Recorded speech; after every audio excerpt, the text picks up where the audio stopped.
కాంగ్రెస్తో రేవంత్ రెడ్డితో ప్రేమ ఉన్నది, కానీ ఈ లంగ దొంగ పార్టీ ఫిరోజ్ ఖాన్ గారు ఇంకా కాంగ్రెస్ లో కొనసాగుతారా? ఏమన్నా 100% పార్టీ ఇవ్వకపోతే ఎందుకు? పార్టీలో ఏది ఏ పదవి ఇవ్వకపోయినా సరే కొనసాగుతారా?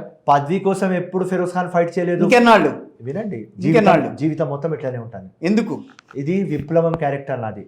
మార్పు రావాలి. నాకు హోదా కాదు, పబ్లిక్ లో పోతా, ఎలక్షన్ గెలిచి వస్తా ఒక రోజు.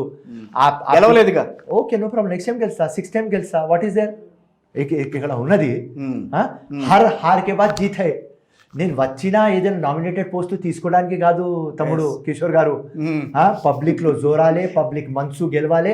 మనసు గెలిచినా బై డిఫాల్ట్ వాడు నా ముందు ఎమ్మెల్యే ఉన్నాడు, right? As per legal votes Firoz Khan is one candidate.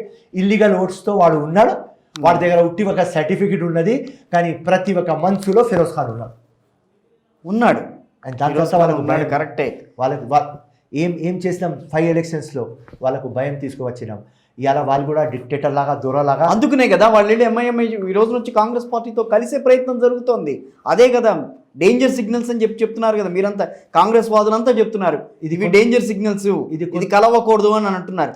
But మీరు చెప్పినంతగా 135 సంవత్సరాల కాంగ్రెస్ పార్టీ ఏనాడు కూడా ఎంఐఎంకి దూరంగా ఉన్న సందర్భాలు అయితే లేవుగా, గతంలో ఎప్పుడు కూడా లేదుగా అది.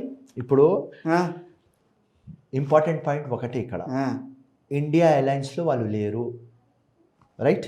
ఓకే. అవుట్ ఆఫ్ 29 స్టేట్స్ వాళ్ళు ఒక స్టేట్లో తెలంగాణలో ఫేవర్ చేస్తున్నారు, 28 స్టేట్స్లో అగేన్స్ట్ పోతున్నారు. హై కమాండ్ ఈ మాట ఒప్పుకోదు, రాహుల్ గాంధీ ఒప్పుకోరు. ఇది ఫ్రెండ్షిప్ ఓన్లీ టెంపరవరీ. వీళ్ళు భార్య కాదు, గర్ల్ ఫ్రెండ్ కూడా స్థాయికి రాలేరు. అది నేను మీకు రక్తంలో రాసిస్తా. ఇవాళ అసదుద్దీన్ ఇండియా అలయన్స్లో వస్తే ఇక్కడ రేవంత్ రెడ్డితో దోస్తీ కంటిన్యూ అవుతుంది. ఒకవేళ ఇండియా అలయన్స్లో రాకపోతే ఇక్కడ దోస్తీ ఫినిష్ అయిపోతుంది. ఇది future, only matter of 1 to 2 months, 60 daysలో మీరు ఇది రిజల్ట్ చూసుకుంటారు. అంతేనంటారు. కాంగ్రెస్ పార్టీతో ఎంఐఎం ముందుకు వస్తుంది తప్పించి ఎంఐఎం పార్టీ అంటూ కాంగ్రెస్ పార్టీతో జతకట్టాలని ఎక్కడ కుదరట్లేదు. కాంగ్రెస్ పార్టీ ఎందుకు కేర్ చేస్తుంది?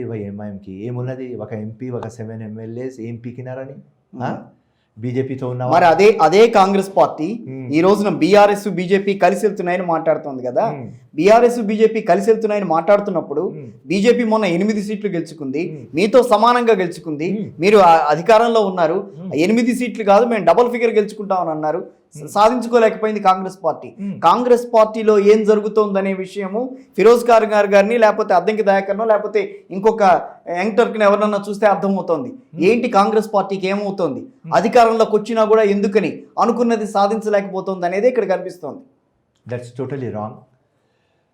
మంచి ఆలోచనతో ఎంఐఎంకి దగ్గర పెట్టినాం, ఏమని 14 సీట్స్ వస్తాయని. కానీ అది పొలిటికల్ పోలరైజేషన్లో టర్న్ అయింది. నాకు 100 మంది చెప్పినారు, అరే ఈ ఎంఐ వాళ్ళకు మీరు గుంజుకున్నారు, దగ్గర తెచ్చినారు, మొత్తం మీ కాంగ్రెస్ పార్టీ తుర్క పార్టీ కనిపిస్తున్నది, సామాజిక న్యాయం ఎక్కడ కూడా కనిపిస్తలేరు, సెక్యులర్ పార్టీ కనిపిస్తలేరు. వాడు పోయి పార్లమెంట్లో జై పాలెస్టైన్ అని చెప్తాడు, అక్కడ మోదీ మాట వింటాడు, ఇక్కడ నీ దగ్గర ఇక్కడ వస్తాడు, ఇక్కడ పొలిటికల్ పోలరైజేషన్, అక్కడ పొలిటికల్ పోలరైజేషన్.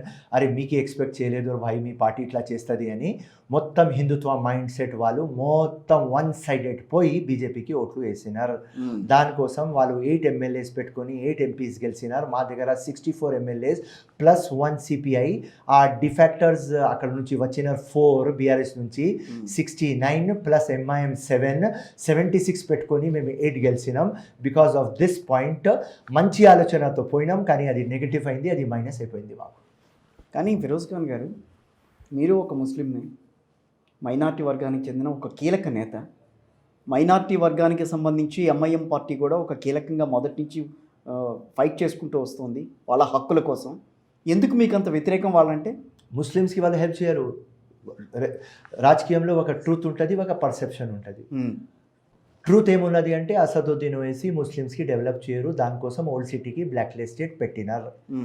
డాంకీ ఇయర్స్ నుంచి వాళ్ళు ఉన్నారు, 40 years నుంచి వాళ్ళు ఓల్డ్ సిటీకి రూల్ చేస్తున్నారు. వాళ్ళ తాత రూల్ చేస్తున్నాడు, వాళ్ళ అయ్య రూల్ చేస్తున్నాడు, ఇప్పుడు కొడుకు రూల్ చేస్తున్నాడు, అసదుద్దీన్ కొడుకు రూల్ చేస్తాడు. ఫైన్, 40 yearsలో ఏం పీకలేదు. ముస్లిమ్స్కి బ్యాక్వర్డ్గా పెట్టినారు, సోషలీ, ఎకనామికలీ, ఫైనాన్షియలీ, ఎడ్యుకేషనలీ ఇప్పుడు దాకా బ్యాక్వర్డ్ ఉన్నారు ముస్లిమ్స్. దానికి కారణం Asaduddin. This is the reality. Perception ఏమున్నది? నేను ముస్లిమ్స్కి ఛాంపియన్, వాడు kurta pyjama 7, pant shirt 7, safari 7, suit 7, తుర్కా కనిపించడానికి ఆ టోపీ గడ్డం షెర్వానీ వేసుకొని అది తాలిబాన్ స్టైల్లో కనిపిస్తాడు. ఏమంటే నేను ముస్లిమ్స్కి ఛాంపియన్, ముస్లిమ్స్కి సేవియర్. ఇది పర్సెప్షన్. ఈ పర్సెప్షన్ క్రియేట్ చేసుకొని దొంగ ఓట్లు పెట్టుకొని వీళ్ళ సామ్రాజ్యం చేస్తున్నారు. దొంగ ఓట్లు పెట్టుకున్నాను అన్నప్పుడు మొన్న మాధవీలత గెలుస్తానని చెప్పి ఆవిడ గట్టిగా చెప్తే No. మీరు గెలవదని ఎందుకు చెప్పారు? ఎందుకంటే దొంగ ఓట్లు మరి ఏరేయాల్సిన బాధ్యత మీది కూడా కాదు. No, no, no. వినండి.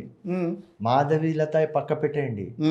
నరేంద్ర మోదీ వస్తే కూడా అసదుద్దీన్ మీద గెలవడు అని చెప్పిన 21 lakh ఓట్స్లో 6,62,000 బోకస్ ఓట్లు చీఫ్ ఎలక్షన్ కమిషన్ ఇండియా ముందు పెట్టిన, సిఓ తెలంగాణ ముందు పెట్టిన, జిహెచ్ఎంసి కమిషనర్ ముందు పెట్టిన, మీ మొత్తం ప్రెస్ ముందు పెట్టిన. 6,62,000లో 1,00,000 బోకస్ ఓట్లు పోయినాయి, 5,50,000 అట్లనే ఉన్నాయి. మాధవీలత ఎక్కడి నుంచి గెలుస్తుంది తమ్ముడు? నరేంద్ర మోదీ ఎక్కడి నుంచి గెలుస్తాడు? ఇది రియాలిటీ. కానీ నాకు ఆనందం ఏమై ఉన్నది అంటే, సంతోషం, తృప్తి ఇప్పుడు దాకా ఏమున్నది అంటే హాఫ్ బ్యాటిల్ నేను వన్ చేసిన. ఏ రోజు